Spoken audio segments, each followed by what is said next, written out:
Depuis des milliards d'années, la Terre perpétue sa danse autour du Soleil. Ce ballet immuable est sous l'influence d'une machine complexe, le climat. Entre période glaciaire et réchauffement, ces fluctuations régulières remodèlent sans cesse la mosaïque de nos paysages. Mais l'homme a enrayé cette implacable mécanique climatique. Aujourd'hui, il doit faire face à une hausse inexorable des températures moyennes.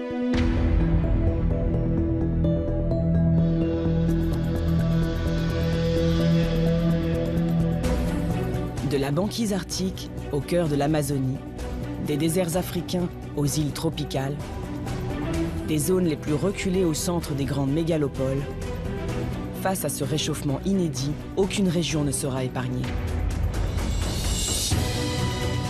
Alors à quoi ressemblera notre Terre à l'horizon 2100? La nature et les hommes sauront-ils faire face à des changements d'une telle envergure?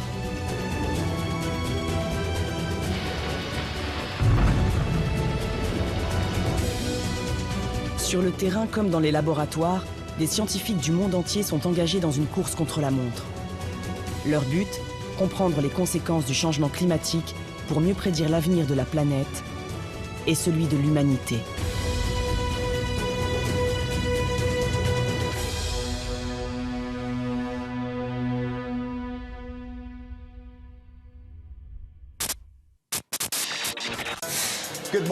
Bonjour et merci de nous rejoindre. Je suis Sam Champion et voici les nouvelles du jour. L'ouragan Kyle est en train de quitter nos côtes, mais le sud de Miami est toujours sous les eaux. La canicule meurtrière de Chicago va-t-elle prendre fin après un été marqué par les records de température?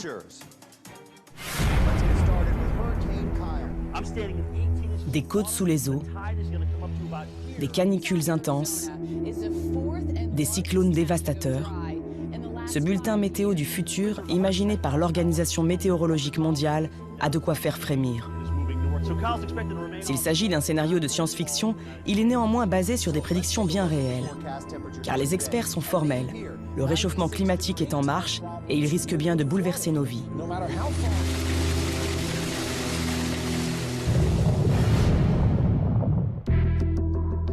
Cela fait plus d'un siècle que les chercheurs scrutent sans cesse le climat de la Terre. Aujourd'hui, dans l'air, sur Terre et en mer, ce sont 9 satellites, 3000 avions, 11 000 stations d'observation terrestre, 1300 ballons-sondes, 4000 bateaux en mer et 1200 balises flottantes qui analysent à chaque seconde le moindre paramètre climatique. Ces données ont déjà mis en évidence une élévation moyenne de la température de surface de 0,85 degrés depuis la fin du 19e siècle. Le niveau des mers marque quant à lui une élévation de 20 cm sur la même période. 20 cm, 0,85 degrés.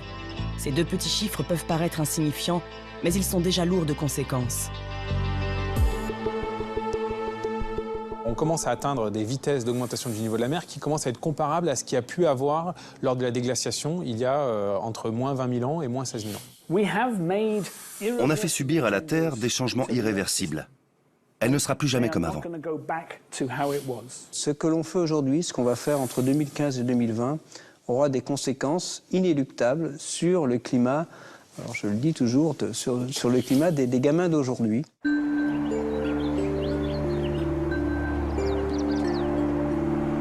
Selon les spécialistes, le changement climatique aurait atteint aujourd'hui un point de non-retour. Alors, à quoi faut-il s'attendre au cours des prochaines décennies? Pour comprendre l'ampleur des changements à venir, il faut d'abord remonter le temps. En région parisienne, dans un des plus grands instituts de recherche climatique d'Europe, dorment les témoins des climats passés. Au laboratoire des sciences du climat et de l'environnement, on archive soigneusement plusieurs centaines de carottes de sédiments marins prélevés dans les océans du monde entier.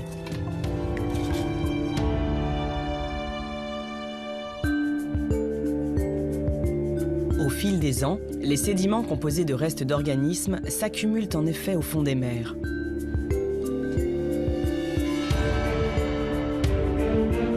Leur composition et leur teinte varient en fonction de la température océanique. En auscultant ces carottes dans leurs moindres détails, la paléoclimatologue Claire Valbruck est ainsi capable de reconstituer le climat du passé sur des centaines de milliers d'années.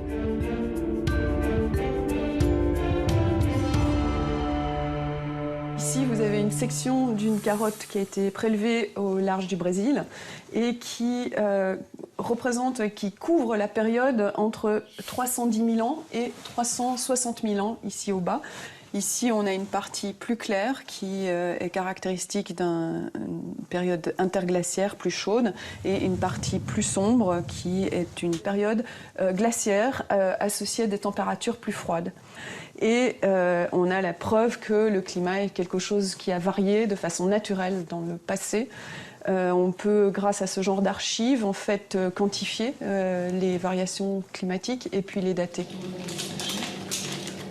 La couleur des sédiments ne donne qu'un premier aperçu des variations climatiques. Mais en analysant chacune des strates, les chercheurs peuvent aller plus loin et reconstituer avec précision les variations de température au fil des millénaires. Un échantillon de 1 cm couvre ici une période de 500 ans. Après avoir été lavés et tamisés, les sédiments révèlent alors au microscope des milliers de petites coquilles. Des fossiles dont la composition varie en fonction de la température de l'eau. Toi, ça a une taille suffisante pour que tu reconnaisses les espèces? Depuis 400 000 ans, on observe des variations régulières. Les climatologues ont ainsi mis en évidence de longues périodes glaciaires d'une durée d'environ 100 000 ans. Les périodes chaudes comme la nôtre sont plus courtes, de 10 000 à 30 000 ans. Depuis toujours, c'est le mouvement de la Terre autour de son étoile qui dicte ces soubresauts du climat. L'orbite terrestre n'est pas parfaitement circulaire. Elle décrit une ellipse qui s'allonge plus ou moins sur une centaine de milliers d'années. L'axe de notre planète varie également. Sa direction et son inclinaison changent. Ces paramètres combinés jouent sur la quantité d'énergie solaire reçue par la Terre. Quand les pôles reçoivent légèrement moins de rayonnement, une épaisse calotte glaciaire peut alors se former, entraînant le refroidissement de l'ensemble de la planète.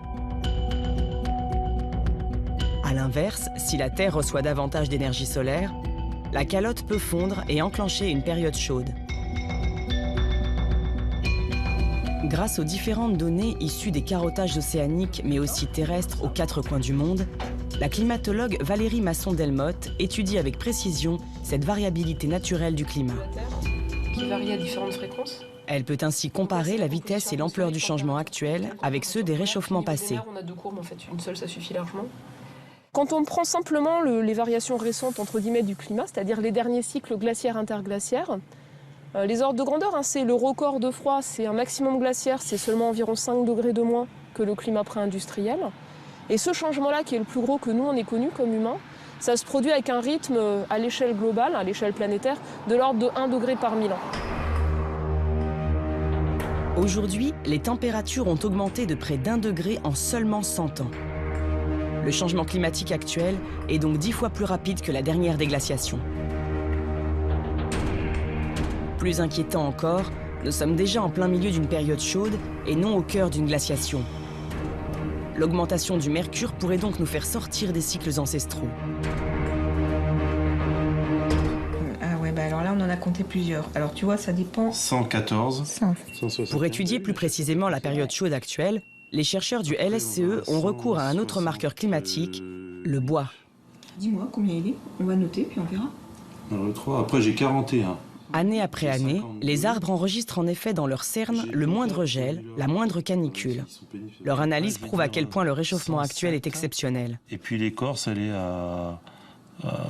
non, 106 et l'écorce, elle est à 108. On voit que ce réchauffement récent, depuis 1970, donc vraiment les derniers 30-50 ans, c'est une rupture par rapport aux petites variations naturelles du climat au cours des derniers 1400 années.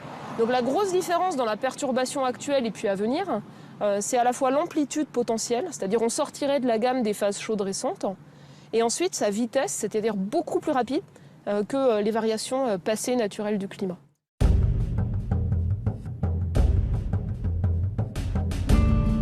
Aujourd'hui, la Terre fait donc face à une situation inédite. Non seulement elle se réchauffe de manière inhabituelle, mais en plus, ce réchauffement se fait à grande vitesse. Une véritable spirale infernale dont les causes n'ont plus rien de naturel. En 1896, le Suédois Svante Arrhenius publie une étude qui défraie la chronique. Il calcule que le doublement de la quantité de dioxyde de carbone dans l'atmosphère peut entraîner un réchauffement moyen de 4 à 6 degrés. En d'autres termes, il envisage déjà un lien direct entre activité industrielle et climat de la planète. Mais ironie du sort, il s'en réjouit. À l'époque, on craint surtout une prochaine entrée en glaciation. Il faut attendre les années 80 pour que le débat prenne une toute autre tournure. En 1988, l'ONU et l'Organisation météorologique mondiale créent le GIEC, un groupe international d'experts chargé de statuer sur les causes du réchauffement. Pour Jean Jouzel, vice-président du GIEC, la conclusion ne fait aujourd'hui plus débat. Si on tient compte que des causes naturelles, eh bien, on n'explique pas le réchauffement des 50 dernières années. La conclusion du rapport du GIEC, c'est qu'une large part du réchauffement est déjà liée aux activités humaines. Et donc, c'est en premier lieu nos émissions de gaz carbonique. Alors, le gaz carbonique, on en émet à chaque fois qu'on brûle du pétrole, du charbon, du gaz. Le gaz carbonique, le fameux CO2 dont on parle tant. Voilà donc le principal responsable du changement climatique actuel. Il s'agit de ce que l'on appelle un gaz à effet de serre, au même titre que la vapeur d'eau, le méthane ou encore l'ozone. Présentes naturellement dans l'atmosphère, ces molécules ont une action majeure sur le climat. La Terre est en effet chauffée par les rayons du Soleil, mais une grande partie de ces rayonnements est réfléchie et renvoyée dans l'espace ou bien dispersée dans l'atmosphère. Seule la moitié de l'énergie solaire est finalement absorbée par le sol et les océans. En réponse à ce réchauffement, des infrarouges sont alors libérés en quantité vers l'espace. Les gaz à effet de serre ont pour effet de piéger ces rayonnements dans l'atmosphère et de les renvoyer vers la surface. C'est ainsi que, cycle après cycle, ces gaz contribuent à réchauffer notre planète.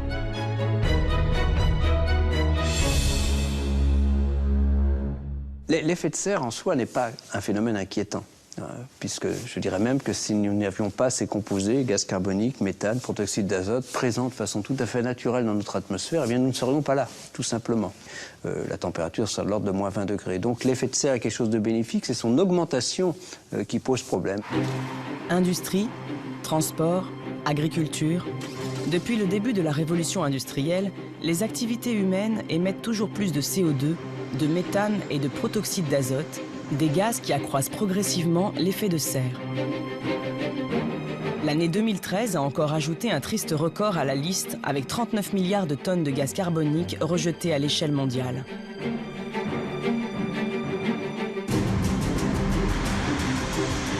Mais à quel point ces modifications de l'effet de serre feront-ils grimper les températures? Quelle sera l'ampleur du changement dans les décennies à venir?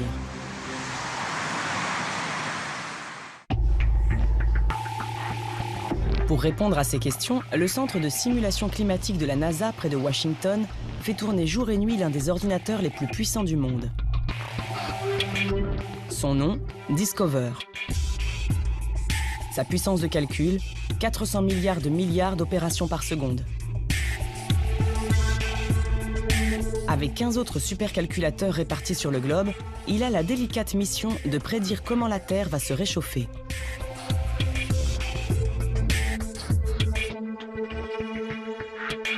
La tâche est titanesque, car le fonctionnement du climat est d'une incroyable complexité.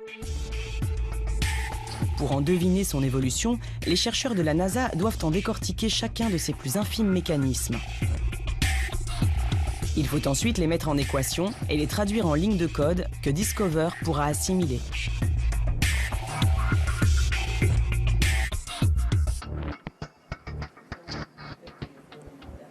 Gavin Schmidt est le directeur de l'Institut Goddard, le laboratoire spécialisé dans les sciences de la Terre à la NASA. Il a dirigé cet incroyable travail de dissection de la machine climatique terrestre. L'ensemble du système climatique est extrêmement complexe. Il y a énormément de paramètres qui interagissent tous les uns avec les autres. Quand les rayons solaires arrivent sur Terre, ils affectent la température. La température affecte l'évaporation affecte l'humidité, l'humidité affecte les nuages affectent la pluie. Un modèle climatique, c'est cette représentation très élaborée du système climatique qui fait le lien entre nos connaissances sur chacun de ces processus.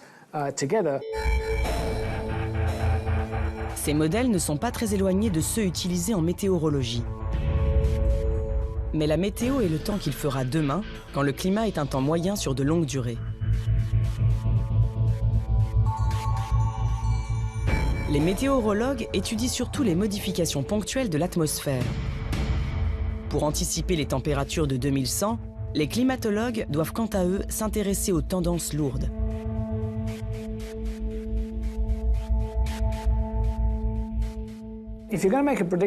Quand on doit faire des projections sur 80 ans, les paramètres importants sont les parties du système qui ont une longue mémoire. Savoir combien de CO2 on aura dans l'atmosphère, savoir comment l'océan réagira, ce sont les éléments clés. Le CO2 est un gaz à effet de serre. Vous avez plus d'énergie qui rentre que d'énergie qui part du système. Cette énergie doit aller quelque part. Où va-t-elle? Dans les océans. L'augmentation des températures océaniques va alors agir sur les températures de la Terre et la planète va se réchauffer. Il faut donc connaître avec précision la concentration de CO2 dans l'atmosphère tout au long du XXIe siècle pour pouvoir calculer les températures de 2100. Mais impossible de savoir avec certitude si les hommes réussiront ou non à limiter leurs émissions de gaz à effet de serre. Pour étudier plusieurs cas de figure, le GIEC a fixé 4 hypothèses de référence, 4 scénarios possibles d'évolution des émissions de CO2 au XXIe siècle. Discover ne nous délivre donc pas un monde de 2100, mais bien 4 futurs possibles et tous différents. Dans le pire des scénarios, les hommes ne font rien pour lutter contre le réchauffement. Les émissions de CO2 s'envolent et font plus que doubler d'ici la fin du siècle. Voilà alors le monde qui nous attendrait tout au long du XXIe siècle. Une toute autre planète où les températures moyennes augmenteraient de 4 degrés, avec une hausse encore plus dramatique dans certaines régions. Vous pouvez commencer à voir vers la fin du siècle 5, 6, 7 degrés de plus en Afrique. En Arctique, 11 degrés de plus en 2100. C'est une planète qui n'a rien à voir avec celle qu'on connaît. Ces changements seraient si dramatiques qu'ils mettraient la Terre dans des conditions qu'elle n'a pas connues depuis peut-être 3 millions d'années. Ça nous renverrait au Pliocène. Et pendant cette période, la planète était très différente. Au Pliocène, en effet, la toundra recouvrait une large partie du Groenland et le niveau de la mer était beaucoup plus élevé qu'aujourd'hui. Heureusement, les 3 autres scénarios ne sont pas aussi dramatiques. Ils imaginent tous une réduction plus ou moins drastique des émissions au cours du XXIe siècle. Dans ce monde en particulier, le plus optimiste, nous mettons un coup de frein brutal à nos émissions dès 2020. Ici, les températures moyennes augmenteraient encore en réponse à nos émissions actuelles, mais elles se stabiliseraient ensuite. La hausse globale ne dépasserait pas 1 degré. Voilà une planète dans laquelle on pourrait s'adapter. Mais je pense que ce scénario est trop optimiste. Là, ce sont les mondes dont on héritera probablement. Est-ce que ce seront des climats auxquels on pourra s'adapter ou est-ce que les changements seront tellement importants que l'adaptation sera difficile? La question reste posée. Voici donc l'un des mondes qui pourrait bien devenir le nôtre demain. Les températures y seront en moyenne de 2 à 3 degrés plus élevées qu'aujourd'hui. Dans ce scénario, cette hausse se fera encore plus violente pendant l'été, jusqu'à 5 degrés de plus dans le sud de l'Europe.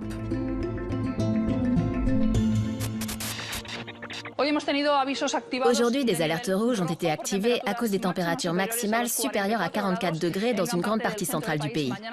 Ces alertes se répéteront demain, car les températures se maintiendront, voire augmenteront. On atteindra ou dépassera encore les 40 degrés, 41 à Agen, 41 à Strasbourg, 40 dans les capitales, 42 pour Lyon et jusqu'à 43 degrés prévus à Nîmes. En 2100, le nombre de jours de grosse chaleur pourrait être multiplié par 6 sur le pourtour méditerranéen. Leur intensité aussi sera plus forte. Une canicule comme celle qui a frappé l'Europe en 2003 pourrait survenir un été sur 2 vers la fin du siècle, avec des conséquences désastreuses pour les personnes âgées ou vulnérables. C'est vrai qu'on a eu 15 000 morts en 2003 supplémentaires avec une canicule qui, à l'échelle du XXIe siècle, pourrait n'être en fait qu'un été moyen. Et je pense qu'on sera mieux préparé, mais ce sera toujours des étés où il sera très difficile à vivre et on peut le craindre quand même avec là aussi des risques supplémentaires pour les populations fragiles. Si nos latitudes seront déjà durement touchées par ce réchauffement moyen de 3 degrés, une autre partie du globe verra le mercure augmenter encore plus dramatiquement, le pôle Nord. Selon les projections de Discover, l'océan Arctique pourrait enregistrer une hausse allant jusqu'à 9 degrés et le Groenland autour de 6 degrés. Le réchauffement d'une surface dépend en effet de sa couleur. L'océan est sombre, il absorbe une grande part du rayonnement solaire et se réchauffe rapidement. Un volume blanc comme la banquise, au contraire, réfléchit les rayons et conserve davantage de fraîcheur.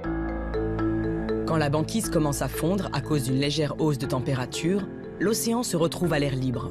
Résultat, le mercure monte et la banquise fond encore plus. C'est un véritable cercle vicieux.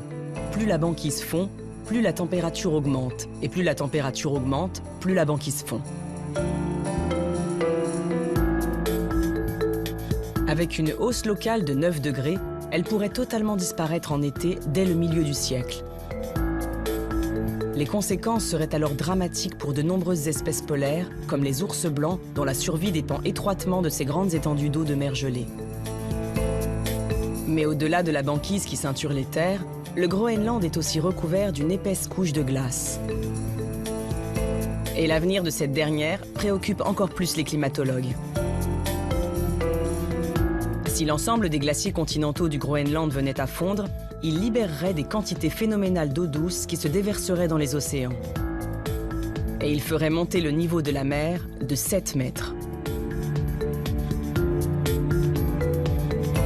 Le destin des glaces est donc essentiel pour l'avenir de l'homme. Comment la calotte arctique va-t-elle résister avec 6 degrés de plus ?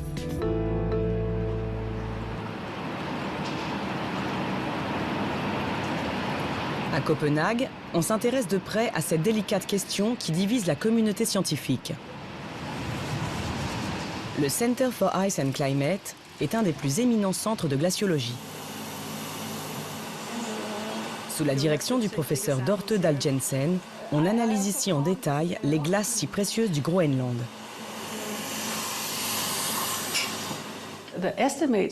Les estimations dont on dispose sur la hausse du niveau des mers à l'avenir comportent beaucoup d'incertitudes. C'est probablement le chiffre le plus incertain que l'on ait. On voit des projections entre 20 cm et 2 mètres de nos jours. Et cette marge d'erreur vient de notre manque de connaissances sur le comportement des calottes glaciaires. On a juste besoin de mieux comprendre comment les calottes réagissent concrètement au réchauffement. Depuis 2007, le professeur Dorte Dahl Jensen a ainsi mis sur pied la plus ambitieuse mission polaire de ces dernières années. C'est le projet NIM, qui réunit plus de 300 chercheurs de 14 nationalités. Pendant 3 ans, les scientifiques ont foré la calotte polaire sur plus de 2500 mètres pour atteindre des glaces vieilles de 130 000 ans. À cette époque, il faisait alors jusqu'à 8 degrés de plus qu'aujourd'hui au Groenland. Un chiffre semblable aux pires prédictions pour 2100. Étudier la résistance passée de la calotte polaire à un tel réchauffement représente une opportunité unique pour se projeter dans le futur. Depuis la fin du forage, la carotte est précieusement conservée ici à Copenhague, dans cette chambre réfrigérée à moins 28 degrés. Yeah. One piece. One piece from name. 53 centimeters. Yeah. Okay, it's a beautiful piece. Grâce à des analyses quotidiennes, elle révèle peu à peu ses secrets.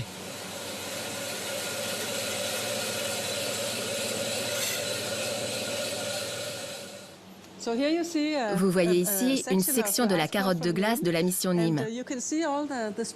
Et vous pouvez voir toutes les petites bulles d'air ici. Ce sont des échantillons de l'atmosphère passés piégés dans la glace. Je trouve que c'est vraiment fascinant de trouver des preuves des changements climatiques passés dans des bulles d'air prisonnières des glaces.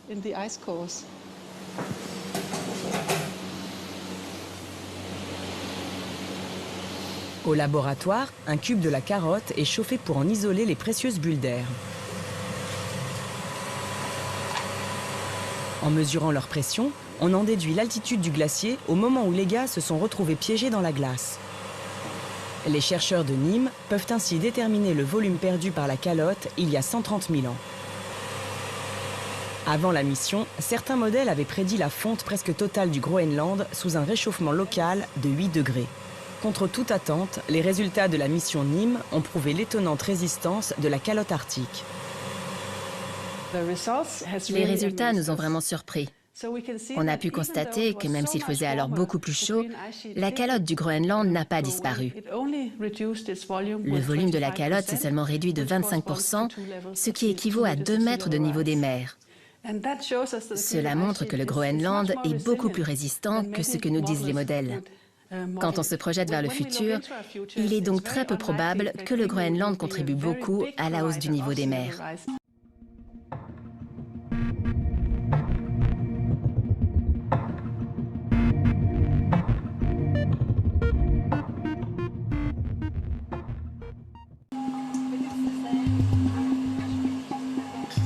Les résultats de la mission Nîmes laissent présager une possible stabilisation du Groenland dans les siècles à venir.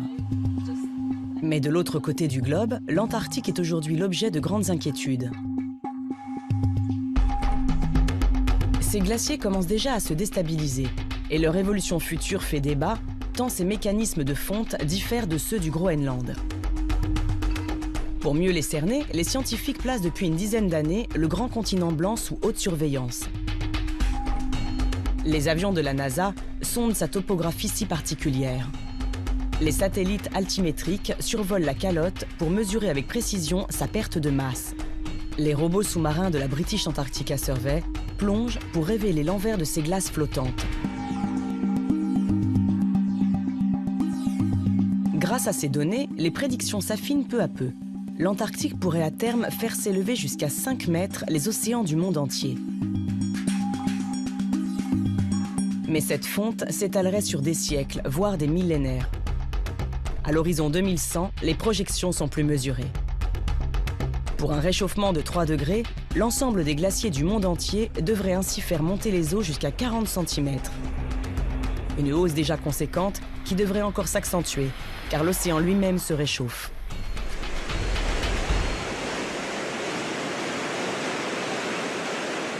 Depuis 15 ans, les 3500 bouées du réseau Argo scrutent les mers du monde entier.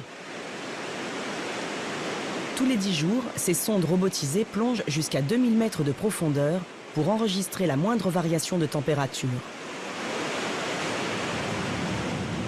Un satellite recueille en temps réel ces données pour les renvoyer ensuite sur Terre, et en particulier à Toulouse, au Lagos. Chercheur en océanographie spatiale, Benoît Messignac analyse les colonnes de chiffres relevées par le réseau Argo. Il peut ainsi relier ces résultats aux variations du niveau marin. En réponse au changement climatique, les océans se réchauffent. Et lorsque l'eau de mer se réchauffe, elle se dilate et donc occupe un volume plus important. Donc la même quantité d'eau située dans l'océan, occupant un volume plus important, le niveau de la mer a tendance à augmenter. Pour un scénario de réchauffement de 3 degrés, l'expansion thermique de l'océan à lui seul ferait monter les mers de 20 cm.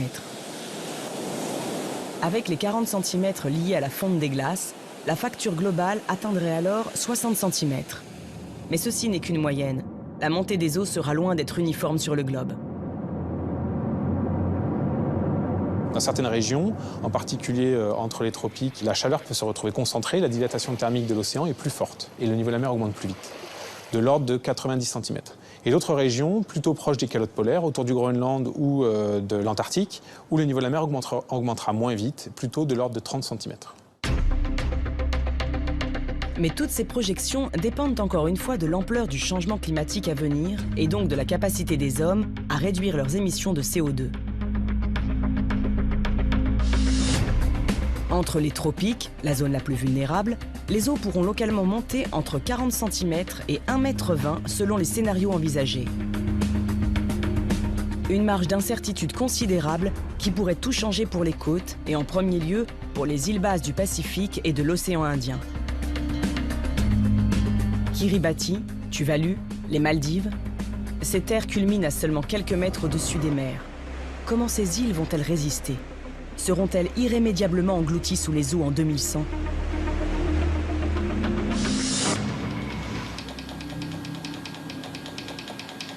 À Orléans, le Bureau de recherche géologique et minière analyse comment le changement climatique va refaçonner nos rivages. Gonéry Le Cauzanet s'est intéressé en particulier au cas des atolls de Polynésie, des îles très vulnérables qui ne dominent la mer que de seulement 4 mètres. Là, c'est l'île de Tupaï, qui est dans les îles de la Société, en Polynésie française. Là, il s'agit d'images qui ont été acquises en 1955. On peut repérer le trait de côte en suivant la ligne de végétation permanente, c'est une convention. Et en fait, si on regarde les images satellites qu'on a acquis en 2001, il s'agit d'images satellites, en fait, on voit qu'il y a eu un changement. Ce qu'on constate, c'est qu'il y a certaines parties de cet atoll dont le trait de côte a reculé. Pour d'autres parties, le trait de côte a avancé, soit sur la mer, soit sur le lagon. Contre toute attente, la montée des eaux ne provoque pas systématiquement une érosion des côtes. L'étude de Gonéry Le Cauzanet prouve au contraire que chaque île résiste différemment. D'autres facteurs viennent en effet compenser ou au contraire aggraver le phénomène. L'urbanisation intensive, par exemple, fait s'enfoncer les sols et accentue l'érosion des côtes. A l'inverse, des cyclones peuvent parfois apporter de grandes quantités de sable sur les plages et les îlots s'agrandissent. Pour la fin du XXIe siècle, tout dépendra de l'ampleur du changement climatique à venir. Si le niveau de la mer s'élève de quelques dizaines de centimètres, il est possible que les facteurs locaux continuent à prédominer, les effets des vagues, des tempêtes, etc. Si, au contraire, le niveau de la mer s'élève de 1 mètre et surtout davantage, là, il est évident que l'on observera des effets majeurs. Donc on sera même probablement plus dans un mode d'érosion, c'est-à-dire avec transport de matériaux, mais même dans un mode de submersion permanente, avec des zones qui seront inondées de manière définitive. En première ligne de ces submersions à venir, les îles du Pacifique, mais aussi le sud de l'Asie et en particulier le Bangladesh, où les fréquentes inondations pourraient entraîner glissements de terrain et drames sanitaires. Seule lueur d'espoir, les eaux monteront progressivement, laissant aux populations une chance de s'adapter et peut-être de mieux protéger leurs côtes. Mais c'est surtout lors de tempêtes et de cyclones que la hausse du niveau de la mer se fera particulièrement dévastatrice. Au BRGM, on simule l'effet des tempêtes sur les côtes avec différents scénarios de montée des eaux. Le cas étudié est ici la station balnéaire de Palavas-les-Flots, dans le sud de la France. Avec une plage étroite, des dunes quasi inexistantes et des habitations en front de mer, cette côte est particulièrement vulnérable. Voici la simulation d'une forte tempête avec un scénario optimiste de 35 cm d'élévation du niveau marin. Ici, les vagues déferlent sur le front de mer. L'eau s'infiltre le long des premières habitations, mais les dégâts restent relativement limités. Voilà maintenant la même tempête avec un scénario de 1 mètre. Cette fois-ci, les vagues submergent facilement les digues. L'eau s'engouffre dans les rues, la ville entière se retrouve rapidement noyée sous plus d'1 mètre d'eau.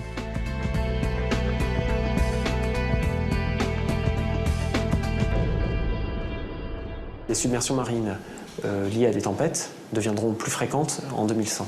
C'est pas du tout un effet du climat sur les régimes de tempêtes, c'est pas qu'il va y avoir plus de tempêtes, c'est juste que des petites tempêtes pourront causer plus de dommages en fait. Dépasser des seuils, comme des murets, des choses comme ça, et causer des dommages qui peuvent être assez importants. Les dégâts causés par les événements extrêmes seront déjà aggravés par le niveau des mers. Mais l'évolution propre des cyclones laisse craindre le pire. Ouragans, typhon, cyclone, autant de mots qui désignent un même phénomène tropical. Depuis Katrina, on les soupçonne de devenir de plus en plus violents.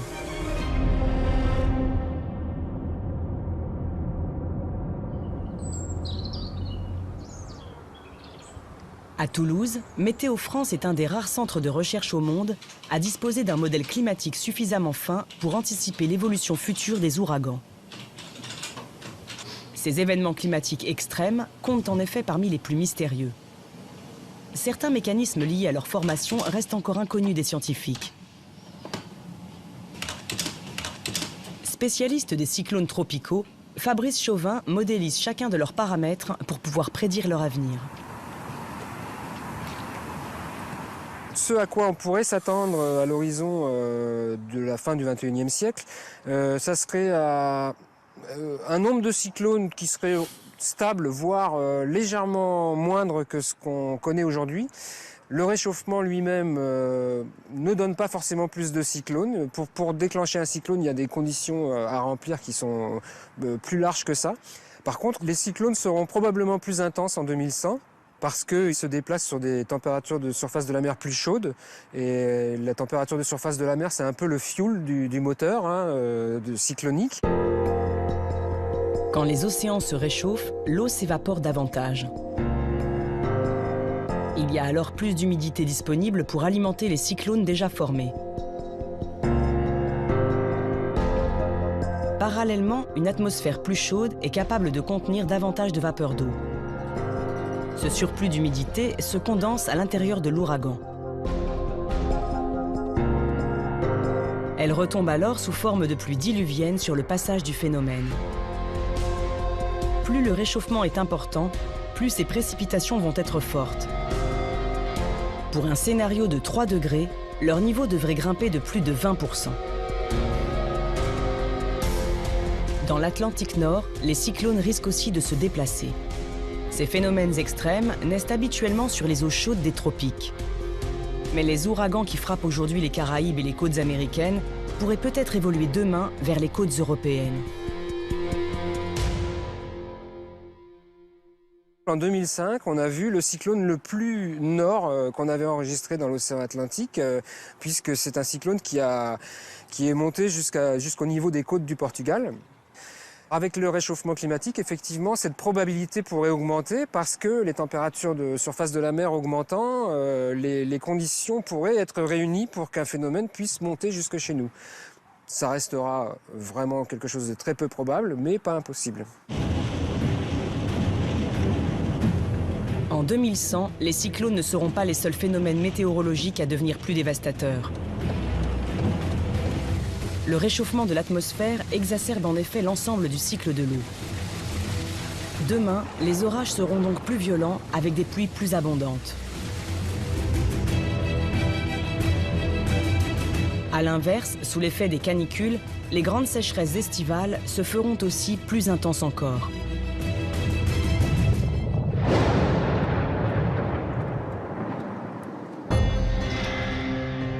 Les modèles climatiques simulent la répartition future de ces précipitations sur l'ensemble du globe.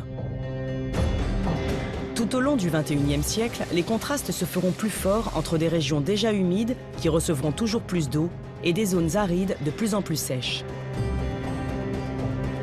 Le pourtour méditerranéen, le sud de l'Afrique et l'Amérique centrale pourraient devenir presque désertiques. Comment la nature pourra-t-elle alors résister dans un monde de plus en plus sec ?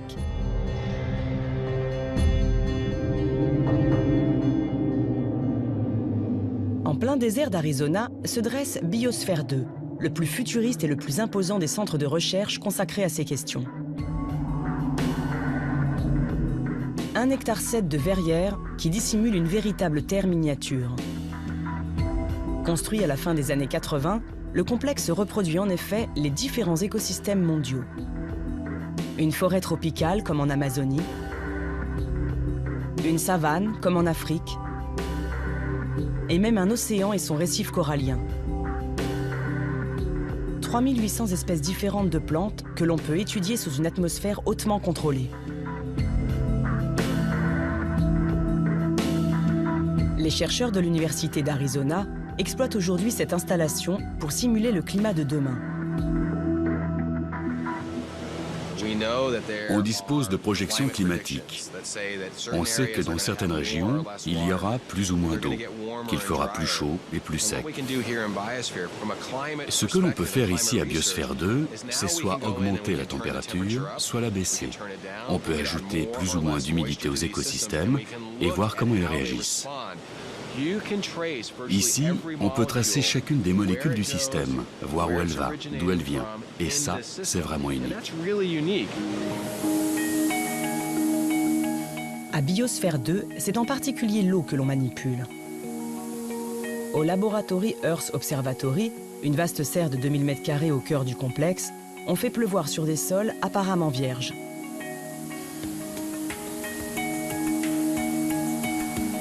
Pourtant, tout un écosystème microscopique vit dans la Terre, la fait prospérer, la rend propice à la croissance d'une végétation ou propre à l'agriculture. Étudier comment les sols se transforment avec plus ou moins d'eau est fondamental pour anticiper à quoi la nature ressemblera demain. La terre du laboratoire est ainsi truffée de 1800 capteurs enfouis dans le sol qui scrutent les moindres interactions de l'eau avec cet écosystème complexe. Chercheur au laboratoire, Luc Pengel recueille et analyse quotidiennement des échantillons de cette humidité draguée par les sols.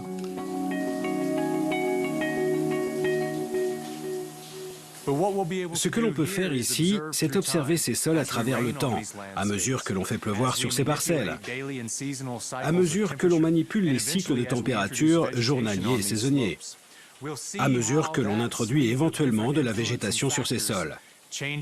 On verra comment ces différents paramètres affectent les mécanismes d'érosion, comment ils changent la structure physique et chimique des sols, comment ils modifient le cycle de l'eau, du carbone et de l'énergie.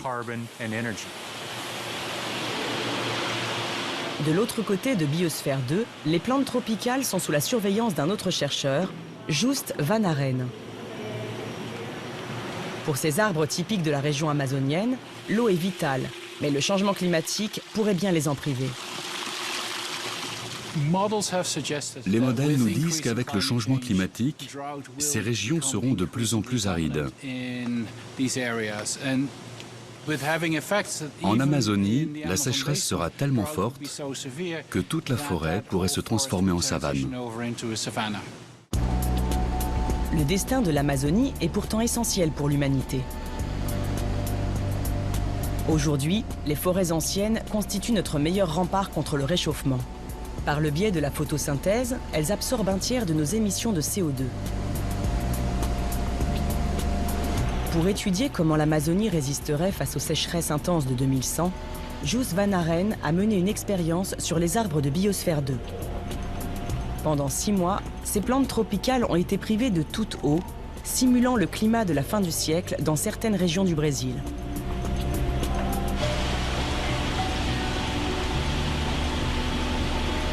Jour après jour, le chercheur a analysé au plus près la réaction des arbres. Il est descendu dans des cavités pour étudier l'évolution des racines.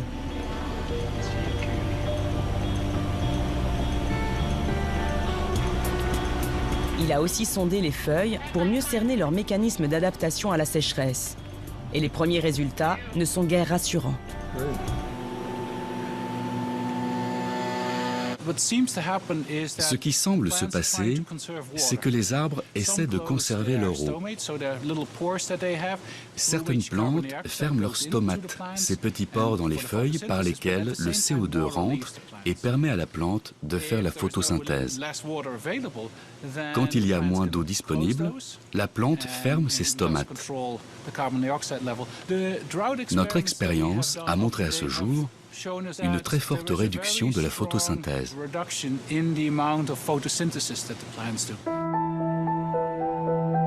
Si l'activité de photosynthèse chute trop, il y aura alors encore plus de CO2 dans l'atmosphère, amplifiant encore davantage le réchauffement.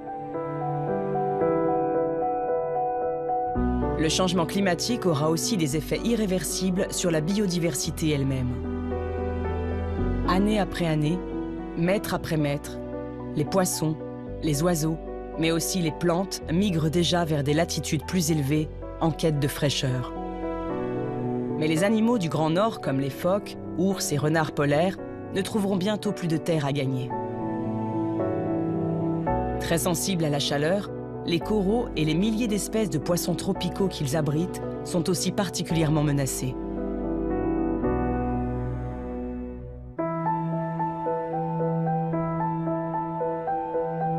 Sous un réchauffement massif, 1/5 de la faune et de la flore serait peut-être vouée à disparaître d'ici la fin du siècle.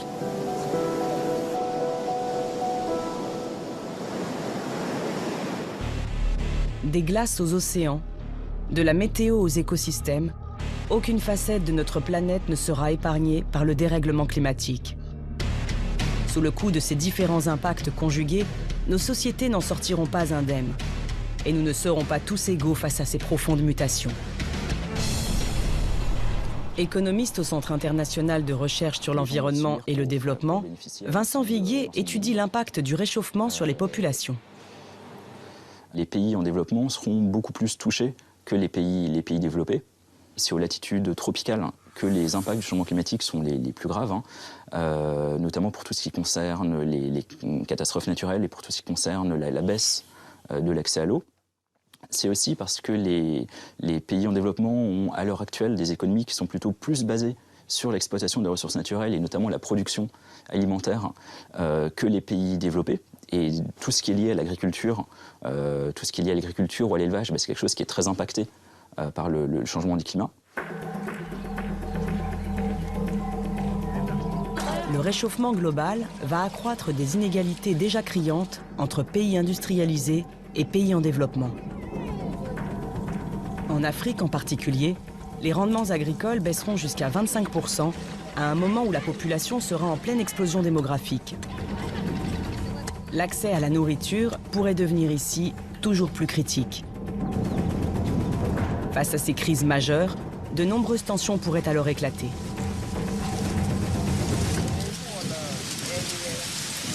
Lorsqu'il y a des zones dans lesquelles la production alimentaire diminue, dans lesquelles l'accès à l'eau diminue, historiquement, ça a vraiment été des sources de conflits importants, que ce soit des conflits entre États ou des conflits au sein d'États. Il peut y avoir aussi des tensions liées à des déplacements de population.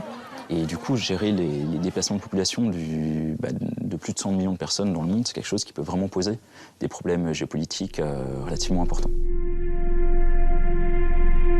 Tout au long du XXIe siècle, l'humanité devra s'adapter pour se préparer aux vastes mutations qui l'attendent. Mais peut-être existe-t-il une autre solution.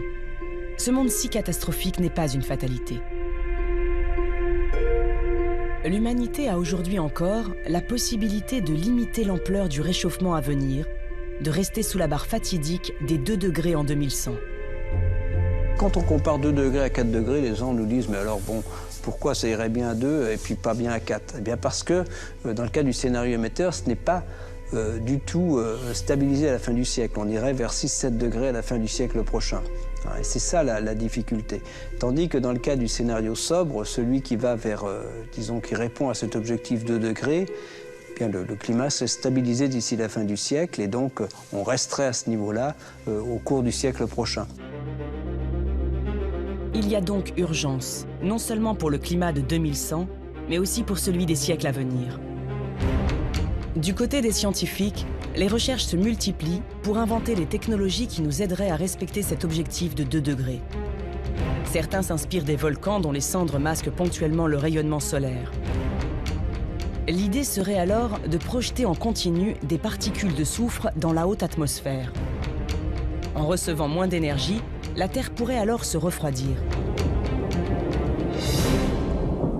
Cette technologie, et c'est pour ça qu'on en parle, elle a 2 spécificités. C'est qu'elle est probablement techniquement possible, économiquement probablement possible, mais s'il fallait arrêter pour une raison quelconque, disons dans 10, 20, 30, 40 ans, puisque là il faudra augmenter la dose chaque année, eh bien cet arrêt se traduirait par un réchauffement rapide et important sur quelques années. C'est-à-dire que si on commence à faire ça, là on laisse vraiment une bombe à retardement à nos enfants et petits-enfants, c'est très clair.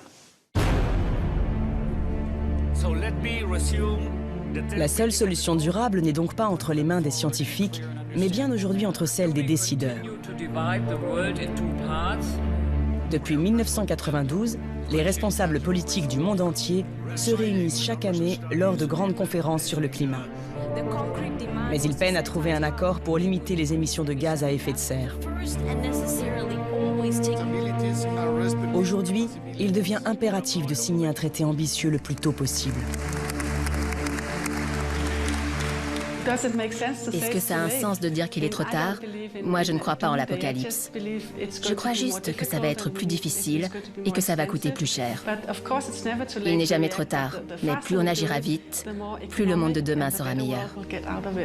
Je pense que le début du XXIe siècle, c'est une période charnière où soit on laisse filer l'expérience et puis on se dit que nos enfants seront plus malins que nous et réussiront à s'adapter en permanence à un climat qui continuera à changer, ou alors on prend nos responsabilités. On prend des actions qui sont difficiles, on change notre système énergétique et on arrive à limiter notre impact sur l'évolution future du climat.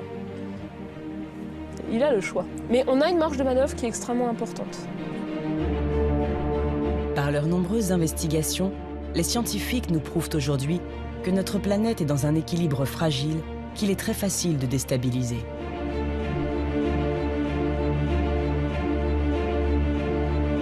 Avec un seul élément déclencheur, l'augmentation de l'effet de serre, toute la mécanique climatique peut se dérégler, menant à un monde plus extrême et plus injuste. Malmenée, la Terre nous rappelle désormais à l'ordre. Elle nous offre l'opportunité de réfléchir à un mode de développement durable, plus respectueux de notre environnement et de nos semblables. Le visage du monde de 2100 dépend avant tout de nos choix d'aujourd'hui.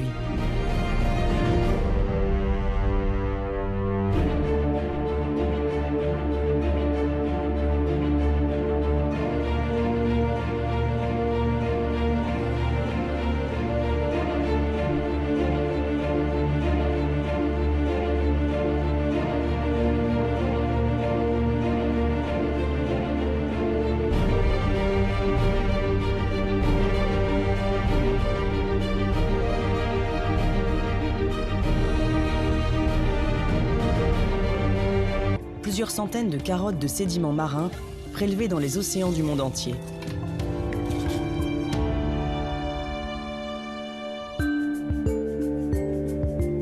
Au fil des ans, les sédiments composés de restes d'organismes s'accumulent en effet au fond des mers.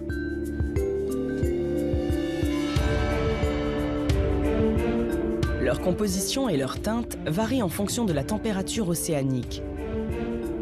En auscultant ces carottes dans leurs moindres détails, la paléoclimatologue Claire Valbruck est ainsi capable de reconstituer le climat du passé sur des centaines de milliers d'années.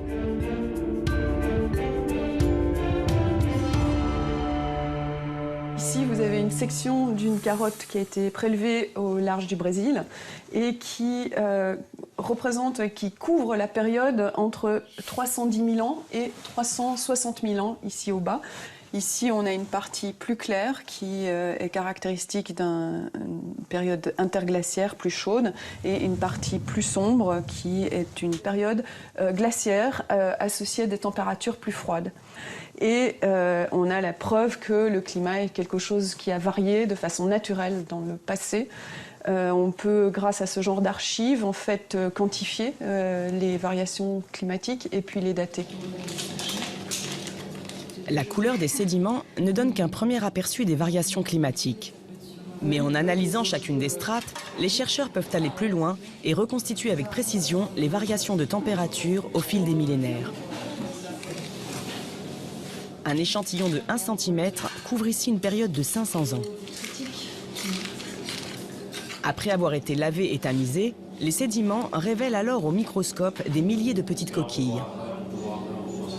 Des fossiles dont la composition varie en fonction de la température de l'eau. Toi, ça a une taille suffisante pour que tu reconnaisses les espèces? Oui. Là, on reconnaît les espèces, oui.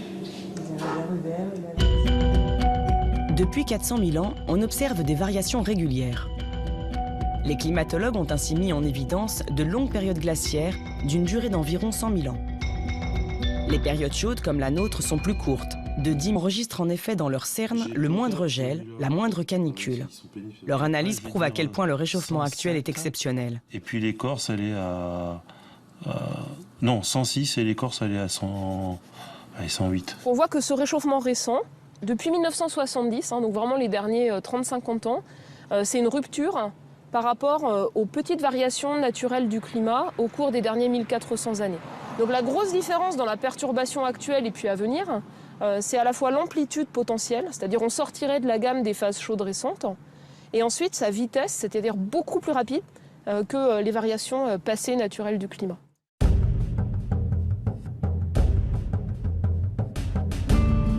Aujourd'hui, la Terre fait donc face à une situation inédite.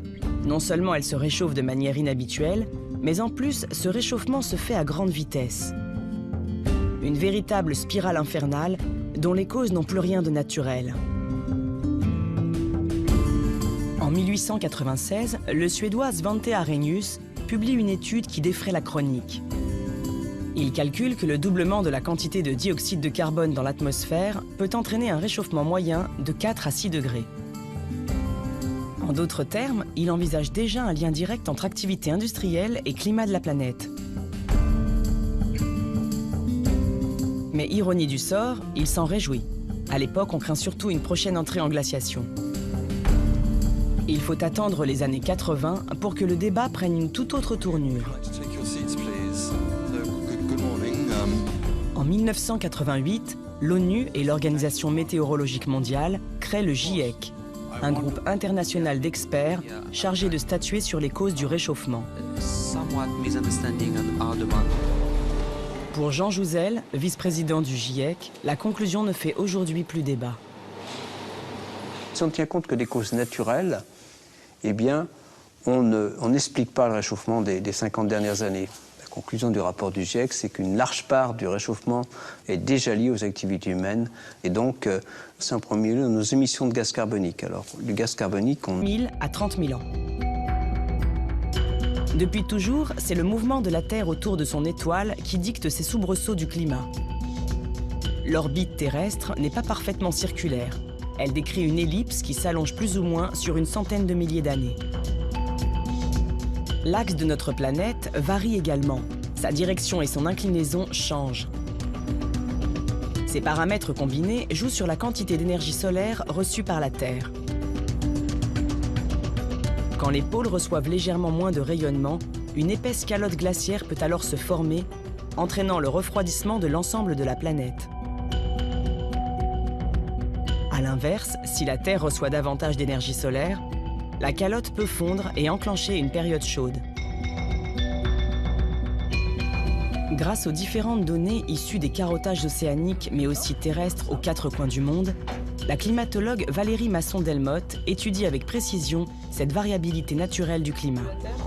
Qui varie à différentes fréquences. Elle peut ainsi comparer la vitesse et l'ampleur du changement actuel avec ceux des réchauffements passés. On a 2 courbes, en fait, une seule ça suffit largement. Quand on prend simplement les variations récentes entre guillemets du climat, c'est-à-dire les derniers cycles glaciaires-interglaciaires, les ordres de grandeur, c'est le record de froid, c'est un maximum glaciaire, c'est seulement environ 5 degrés de moins que le climat pré-industriel. Et ce changement-là, qui est le plus gros que nous, on ait connu comme humains, ça se produit avec un rythme à l'échelle globale, à l'échelle planétaire, de l'ordre de 1 degré par 1000 ans. Aujourd'hui, les températures ont augmenté de près d'1 degré en seulement 100 ans.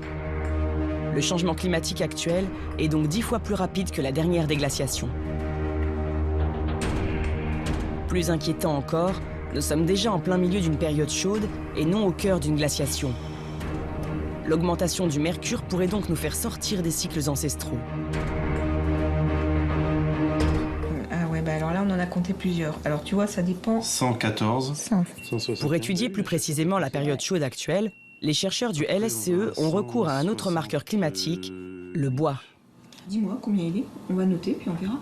Le 3, après j'ai 41. Année après année, les arbres...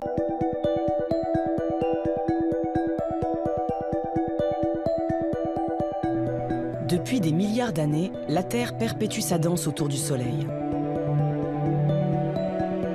Ce ballet immuable est sous l'influence d'une machine complexe, le climat. En Entre période glaciaire et réchauffement, ces fluctuations régulières remodèlent sans cesse la mosaïque de nos paysages. Mais l'homme a enrayé cette implacable mécanique climatique. Aujourd'hui, il doit faire face à une hausse inexorable des températures moyennes.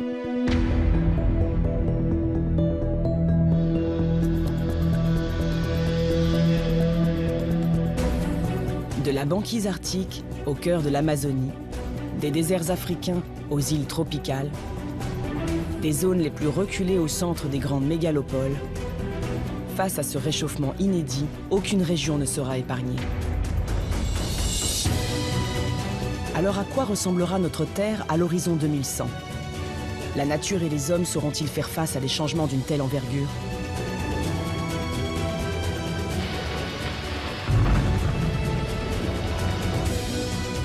Sur le terrain comme dans les laboratoires, des scientifiques du monde entier sont engagés dans une course contre la montre. Leur but, comprendre les conséquences du changement climatique pour mieux prédire l'avenir de la planète et celui de l'humanité.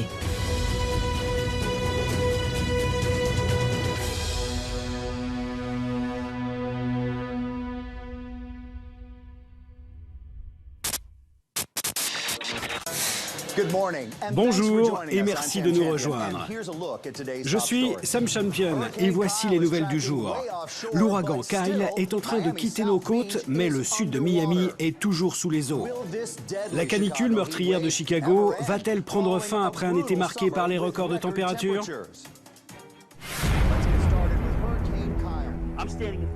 Des côtes sous les eaux, des canicules intenses, des cyclones dévastateurs. Ce bulletin météo du futur, imaginé par l'Organisation météorologique mondiale, a de quoi faire frémir. S'il s'agit d'un scénario de science-fiction, il est néanmoins basé sur des prédictions bien réelles. Car les experts sont formels. Le réchauffement climatique est en marche et il risque bien de bouleverser nos vies.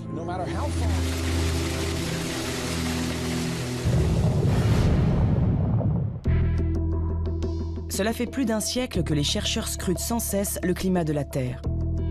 Aujourd'hui, dans l'air, sur Terre et en mer, ce sont 9 satellites, 3000 avions, 11 000 stations d'observation terrestre, 1300 ballons-sondes, 4000 bateaux en mer et 1200 balises flottantes qui analysent à chaque seconde le moindre paramètre climatique.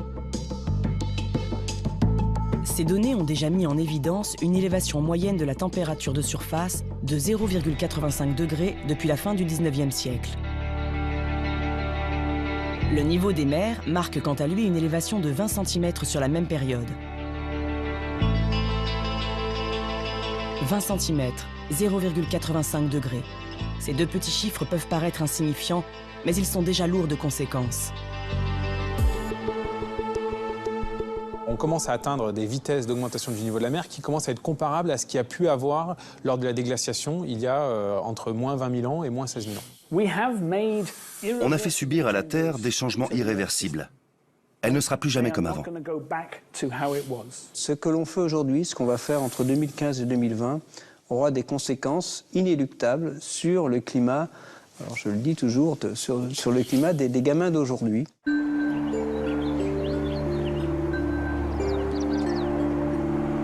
Selon les spécialistes, le changement climatique aurait atteint aujourd'hui un point de non-retour. Alors, à quoi faut-il s'attendre au cours des prochaines décennies? Pour comprendre l'ampleur des changements à venir, il faut d'abord remonter le temps. En région parisienne, dans un des plus grands instituts de recherche climatique d'Europe, dorment les témoins des climats passés. Au laboratoire des sciences du climat et de l'environnement, on archive soigneusement